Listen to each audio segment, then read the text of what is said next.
This is Ma'am Shikon's Daily Habits. Another day, another vlog, another recipe. Samahan niyo po ako. So, good morning guys. And Merry Christmas. Happy New Year. Akong nilagay yung luya. Gusto ko sa luya yung lutong-luto. Ayan. So, sumunod yung ating onion.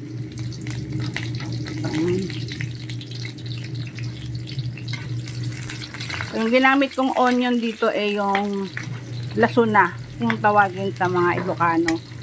O sa ano naman is sibuyas Tagalog. Yung native na ani natin. Parang native na sibuyas. So kahit konti lang siya, ayan, sobrang malasa.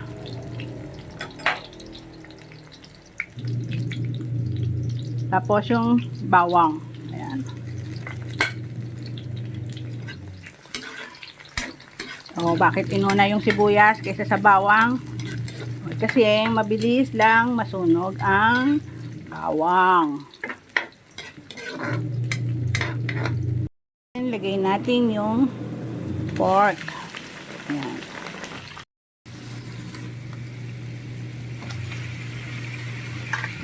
So, iyan naman po ay yung heart. Ayan. Yung puso.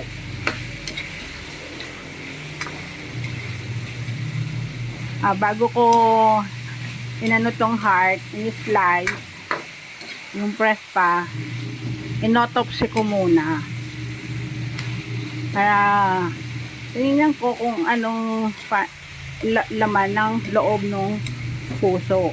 So ganun kaya rin kaya yung itsura ng puso ng tao.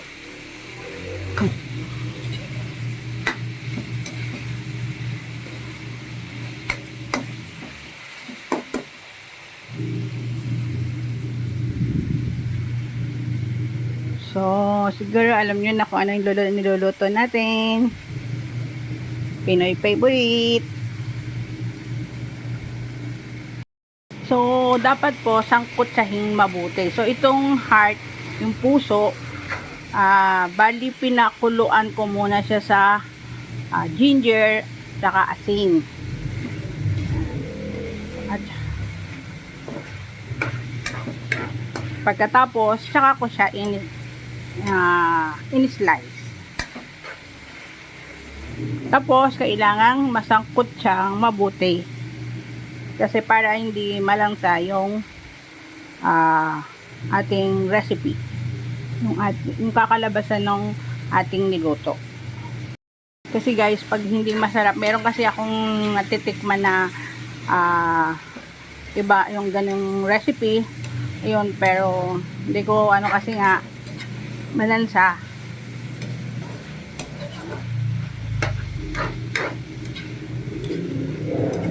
At maglalagay ako ng black pepper.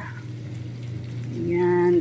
As usual, hindi kompleto ang recipe ni Ma'am Shi pag walang black pepper. Yan. Yan ang isang sekreto ng masarap na recipe. Tapos, maglalagay ako ng suka. Vinegar. Ayan. Pour lang natin to hanggang sa maluto yung suka. Pan ko muna kasi ayon sa mga matatanda o sa mga ibang chef, sa ibang yung mga sinaunang nagluluto o mga chef, mga cook rather, pour ko muna until na maluto yung vinegar. And then, tatakpan natin kasi para daw maluto talaga yung suka. At ayon sa mga matatanda o sa mga cook na mga mas elder sa akin, bawal haluin ang pag naglagay na ng suka. So, may pa-comment down below nga po kung may scientific talaga to, yung pag naglagay ka ng suka, hinalo mo, parang mahihilaw yung suka. Kung agree ba kayo o disagree. So, takpan ko muna guys. Ayan. Ilalagay ko na pala, kasabay ko, lagay ko na rin pala yung sili. Yan. Saka natin takpan.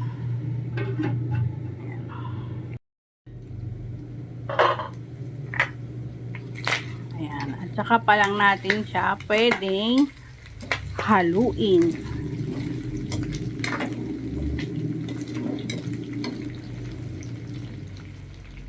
At ilalagay na natin yung isang secret ingredients. Ito na guys.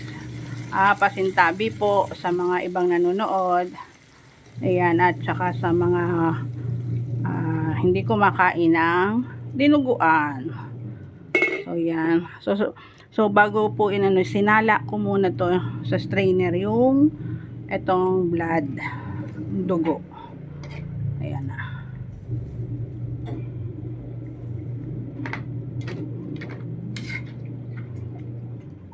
So yung ibang mga OFW na Christian, I know na namimiss na tong ganito, itong ating Pinoy na ulam.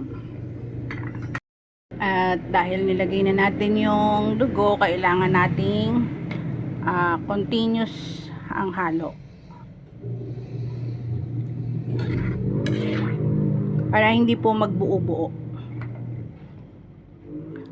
Sa mga probinsya nyo, ano po ang tawag ninyo dito? Lahat naman ng bawat provinces ay may mga sikretong diskarte sa pagluluto ng ganitong recipe.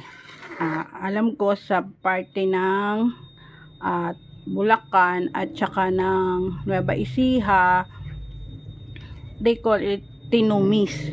Yan. Tapos yung iba sa parte ng Bulacan at Nueva Ecija, ang nilalagay nila hindi po suka. Kung season ng sampalok, yun, yung usbong ng sampalok. So natikman ko siya guys, masarap. Iba talaga kasi yung natural na asim nung usbong o yung bulaklak ng sampalok. And then sa Bicol naman, nakatikim na rin ako at saka may napanood na rin akong paano pagluluto. At dati din kasi may mga kasama ako dito sa bahay, aking kasamaan sa bahay ay from Bicol. At nagluto siya nito, nilagyan nila ng gata. So okay din siya yung lasa. So depende nga, masarap.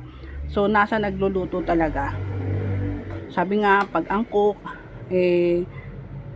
nasa yung heart niya inado sa kanyang niluluto, masarap yung kakalabasan. Pero pag wala sa mood yung cook, syempre iba raw ang lumalabas sa kanyang recipe. Yun lang, sabi lang po ng iba, pero mukhang totoo. And then may sa party ng mga Ilocano, Isabela, Tarlac. So nakatikim ako ng dinuguan nila. So talagang nakita ko parang medyo red yung reddish yung blood. Tapos sa ibang probinsya, they call it dinardaraan. Ayan. Tapos sa Pampanga, they call it also tinumis o dinuguan. Ayan. So, doon sa province namin, may tumatawag ng dinuguan tapos tinumis. And yung pagkakaluto niya is hindi siya masabaw. Malapot po siya. Masos lang siya.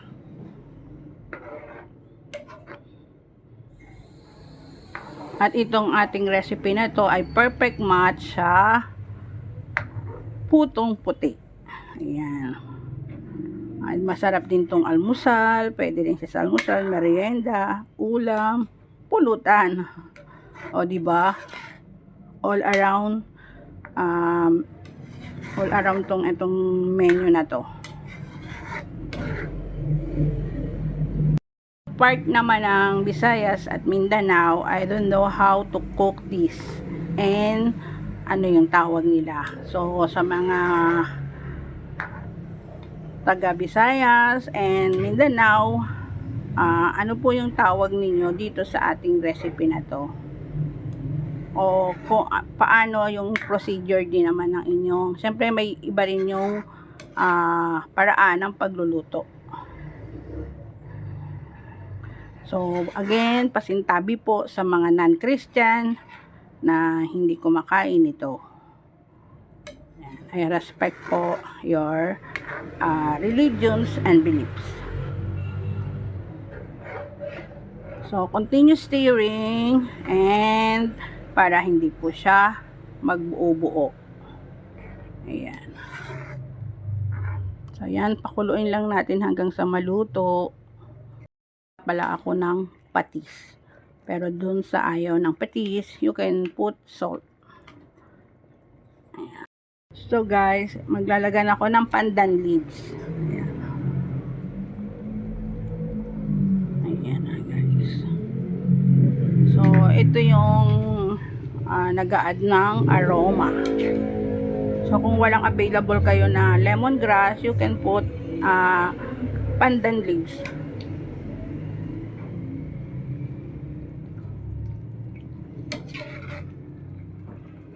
So ito ay talaga namang pwedeng yung at number 1 to sa mga karinderya. Hindi ito nawawala ang ano. Sa mga nasa ibang foreign land, ayan, sa ibang country na namimiss na ang dinuguan, may mga piyesta Pilipino po dyan na Asian store, Filipino and Asian store na may mga mabibili kayong ito, dinuguan or tinumis.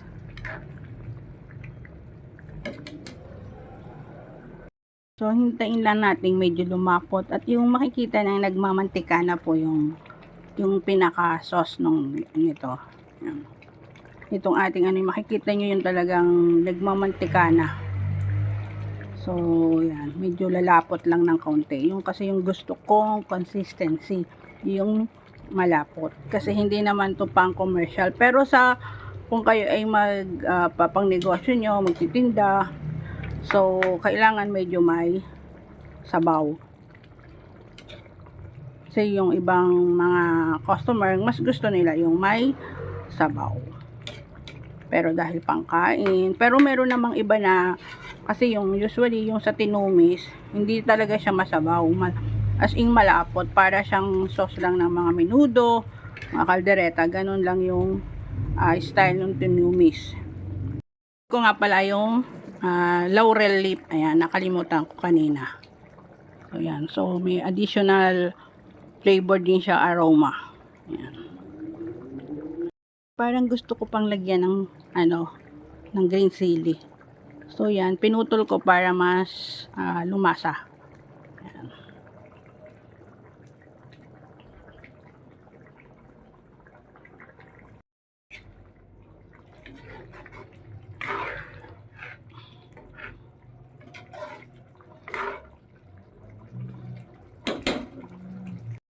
Yan na guys. Ito na yung sinasabi kong consistency. So yan, nagmamantika na po yung ibabaw. Ayan. At malapot na ako. So yung tawag na dito ito yung gusto kong luto sa tinuguan o tinumis. Ayan. So yan na guys. Okay na to. Thank you for watching and Merry Christmas! Happy New Year! Thank you for watching and see you for more. Bye!